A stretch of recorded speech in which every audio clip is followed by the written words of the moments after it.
এই যে মোবাইলের জন্য আমার দাদা কিন্তু বিখ্যাত। একটা কাজ হয়ে গেল। এই মামা, auto auto auto auto auto auto auto auto auto, এই auto auto auto auto auto signal দিও। এই হচ্ছে অটো।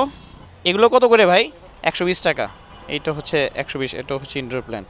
আর এই যে লেডি বাইকার, উনি আসলে আমার মতো স্কুটার নিয়ে 10 নাম্বার গোল চক্করের অবস্থা, 10 নাম্বার সি বিচ আমি চলে আসছি। এটা জোড়া 300 টাকা। আচ্ছা ঠিক। আর গোল্ডফিশ এই ছোটোগুলা এইখানে আসলে বনিবনা হইলো না, পাওয়ার ফিল্টারের দাম প্রচুর চায়। বৃষ্টির দিন ঢাকা শহরের অবস্থা ভয়াবহ। আমার সম্ভবত ঘুরে যাওয়া লাগবে, কারণ এই যে দেখেন কাজীপাড়ার এই অবস্থা। যেটা ভাবছিলাম সেটাই হইলো, বৃষ্টি কিন্তু চলে আসছে।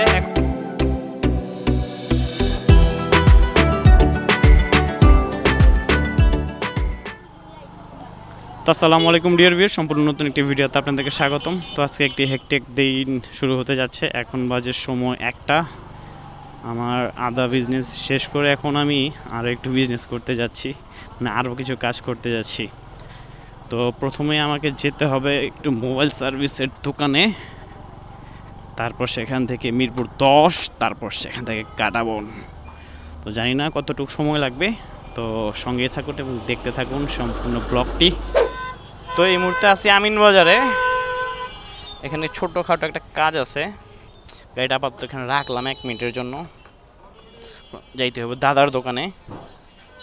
মোবাইলটা ঠিক করে দিয়ে দিয়েছি কিছুদিন আগে।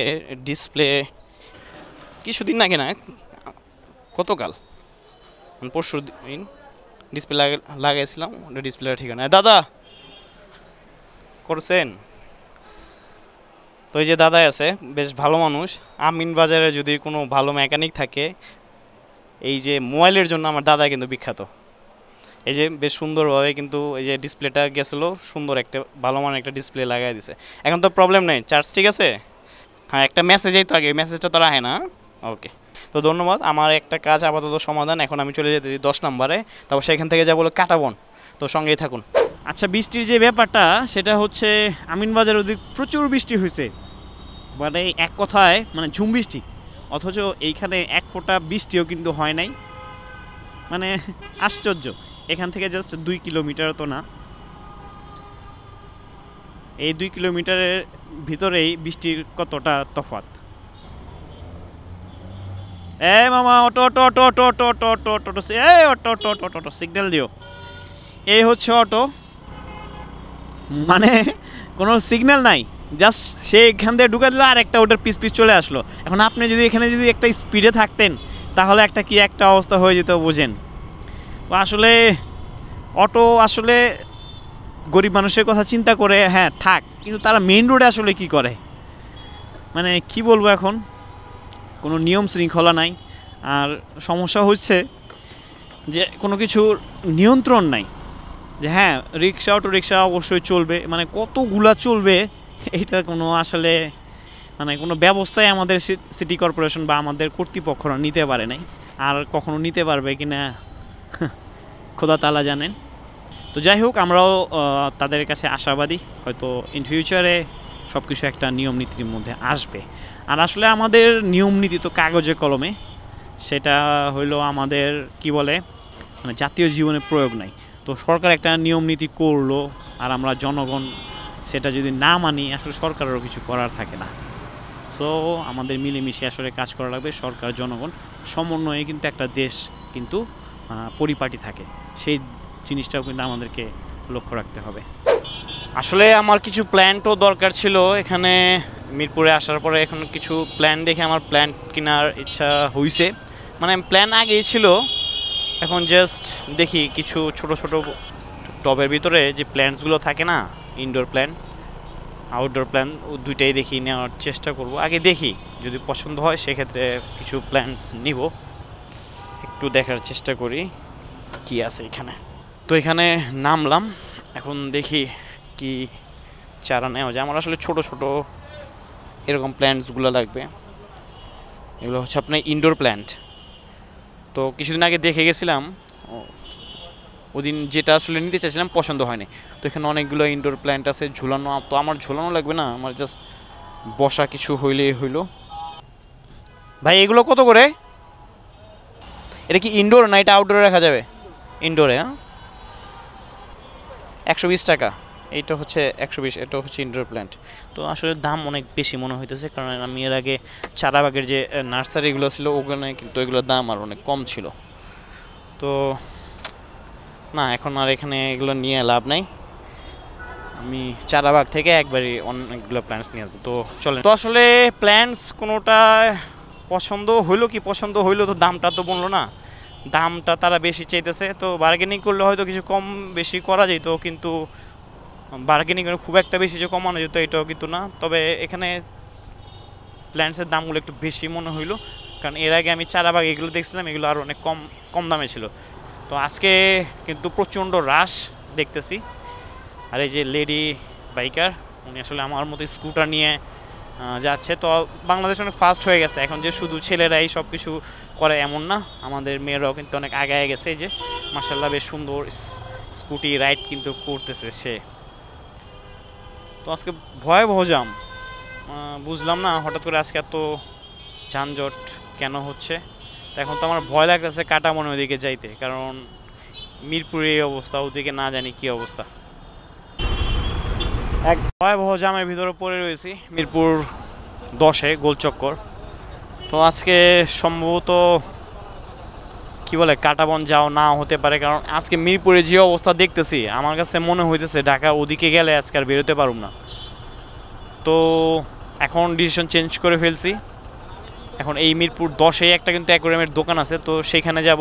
যদি ফিশ পছন্দ হয় সেক্ষেত্রে নিব, একটু দাম বেশি নেয়, তারপরও যদি পছন্দ হয় সেক্ষেত্রে কিন্তু নেওয়ার চেষ্টা করব। কিন্তু আজকে যানজটের কারণে কিন্তু যা মনে হইতেছে ঢাকার ভিতরে ঢুকলে, মানে ঢুকে আছি আর একটু ভিতরে ঢুকলে আজকে আর মনে হয় না বের হইতে পারুম, যেহেতু আজকে আবার বারে বৃহস্পতিবার। সো এই রিস্কটা নিতে চাচ্ছি না আর একদিন। এখন হলো যে কাজটা আছে সেটা আগে সমাধা করি, তারপরে আবার একটু ভেবেচিন্তে দেখা যাবে। কিন্তু প্রচণ্ড জ্যাম, মানে কি বলবো, জাস্ট আমি আর নড়তে পারতেছি না এমন অবস্থা আর কি। তো এই হচ্ছে 10 নম্বর গোল চক্করের অবস্থা, 10 নম্বর সি বিচ আমি চলে আসছি। ও ও সেই সেই সেই সেই ওরে, কক্সবাজার একটা ফিল পাইলাম, বেশ ভালোই লাগলো। আর এই যে বিরাট খুঁটি যাইতেছে দিছে আটকায়া। যানজট শেষ করে আমি কিন্তু চলে আসলাম এই যে রব্বানি হোটেল। গাড়িটা আপাতত এখানে একটু রাখবো। আর এই যে এখানে কিন্তু ফিশ অ্যাকোয়ারিয়াম আছে, এখানেও কিন্তু অনেক মাছ আছে। আমি কিন্তু এখান থেকে অনেক মাছ টাছ নিই। তো যাই হোক, কাজটা সমাধা করার পরে তারপর এখান থেকে দেখে আজকাল কি মাছ টাছ নেওয়া যায়। পাওয়ার ফিল্টার তাহলে আপনার ছোটোগুলো আর নাই? হ্যাঁ, পাওয়ার ফিল্টার একটা লাগে, কালকেও মাছ মরে গেছে গা, ওই যে আপনি মুর দিলেন না, ব্ল্যাক মুর, ওইটা মারা গেছে। তো চিন্তা করতে যে পাওয়ার ফিল্টার লাগবো কিছু, তাছাড়া মাছ বাঁচানো যায়, পানি ঘোলা হয়ে যায়। ছোটটা কোনটা, কত এটা ছোটটা? 400 টাকা। আচ্ছা ঠিক আছে, আমি তাহলে কাজটা করে আসি দেখি। তো আমি মোটামুটি এখান থেকে মাছ টাছ নেই, বেশ ভালোই, ভাইয়া ব্যবহারও বেশ ভালো। তো এখান থেকে আজকে দেখি ব্ল্যাক মুরগুলা। ভাই এই ব্ল্যাক মুরগুলো কত? এটা তো বড় একটু, এটা জোড়া 300 টাকা। আচ্ছা ঠিক আছে। আর গোল্ডফিশ এই ছোটোগুলা 200 জোড়া, ঠিক আছে। আচ্ছা ঠিক আছে, আমি কাজটা করে আসি। তো যাই হোক, এই দোকান থেকেও নেই। তো দেখি পাওয়ার ফিল্টারের দাম চাইলো 400 টাকা। তো 400 টাকা আমি বেশি মনে হইতেছে, কারণ এর আগে তো পাওয়ার ফিল্টার নিয়েছিলাম আমি কাটাবন থেকে, সেখানে একটু কম রাখছিল। তো যাই হোক, আমি হয়তো কাটাবনের ওদিকে যাইতে পারি। তো এখন ডিসিশন নিয়ে নেওয়া, রাস্তার অবস্থা বেশ ভালো না আজকে, আকাশেও কিন্তু অনেক মেঘটেক আছে। তো আমার কাজটা আমি শেষ করে তারপরে দেখি ডিসিশন কি হয়। তো এই যে ভাই ব্রাদার এখানে চলে আসছি আমি, কিন্তু আমার কাজ এখান থেকে করে। এই যে শিহাব আছে, শাওন আছে, পান্না বাইরের দিকে দেখতেছে, আমাদের আমিন বাজার কৃতি সন্তান পান্না ভাই কিন্তু এদিকে আছে। তো এখান থেকে মোটামুটি কাজটা শেষ করে তারপরে আমার যেতে হবে কাটাবনের দিকে। তো আপাতত এখানে কাজটা সমাধা করি। তো মোটামুটি এখানকার কাজও শেষ, এখন ডিসিশন নিয়ে আসলে কোথায় বা কোন দিকে যাব। আকাশেও মেঘ করছে, তো যেহেতু বাসা থেকে বের হয়েছি, যাই একটু দেখি। এখানে তো দামটা বেশি চাইতেছে, আবার তার মধ্যে এখানে আবার সিরামিক ব্লকটা নাই। সিরামিক ব্লকটা থাকলে সেটা ভালো হইতো, কারণ ওই পাওয়ার ফিল্টারের সাথে বা হপ ফিল্টারের সাথে সিরামিক ব্লকটা দিলে সেটা মাছের জন্য উপকারী ব্যাকটেরিয়া কিন্তু তৈরি করে। তো এখানে এই অ্যাকোয়ারিয়ামের দোকানে সেটা পেলাম না। তো এখন আমি চলে যাই কাঁটাবনের ওইদিকে চলে যাই, রওনা দিয়ে দিলাম কাঁটাবনের উদ্দেশ্যে। এখন আমরা আছি মিরপুর কাজীপাড়ার ওইদিকে। ভালোই মোটামুটি দেখতেছি আকাশে মেঘ, যে কোনো সময় বৃষ্টি চলে আসতে পারে। ভুল করলাম কিনা জানি না, সম্ভবত ব্যাক করলে ভালো হতো। আচ্ছা, সেটা বোঝা যাবে, একটু সামনে যাই। যে অবস্থা, কাজীপাড়ার সি বিচটা পার হইতেছি, সম্ভবত অন টাইপ ভুল করে ফেললাম নাকি কে জানে। বৃষ্টির দিন ঢাকা শহরের অবস্থা ভয়াবহ। আমার সম্ভবত ঘুরে যাওয়া লাগবে, কারণ এই যে দেখেন কাজীপাড়ার এই অবস্থা, মানে ছোটোখাটো একটা সি বিচ হয়ে গেছে, তার মধ্যে আবার বৃষ্টি আসতেছে। তো আজকে আমার ওদিকে যাওয়া আসলে ঠিক হবে কিনা আমি হালে বুঝতে পারতেছি না। তো আজকের ওয়েদারটা এত সুন্দর, যদি এই রকম ওয়েদারটা আজকে সারাদিন থাকতো এবং যানজটটা কম থাকতো, ঢাকা শহর কিন্তু আজকে পুরোটাই চক্করে দিতাম, শুধু বাসায় আর যেতাম না।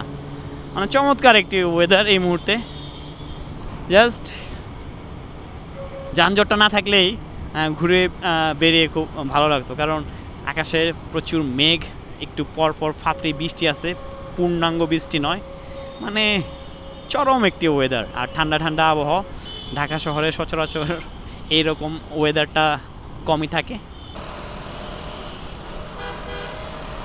এই মুহূর্তে কিন্তু বৃষ্টি পড়তেছে, বৃষ্টি শুরু হয়ে গেছে। এখন আমার সম্ভবত আমার ব্যাগ প্যাক করতে হবে, উপায় নাই, ক্যামেরাটাকেও কিন্তু ভরে রাখতে হবে, তা না হলে কিন্তু ক্যামেরাটা কিন্তু পানি যেতে পারে। অনেক সাইড করে আমার ক্যামেরাটাকে কিন্তু ভরে রাখতে হবে।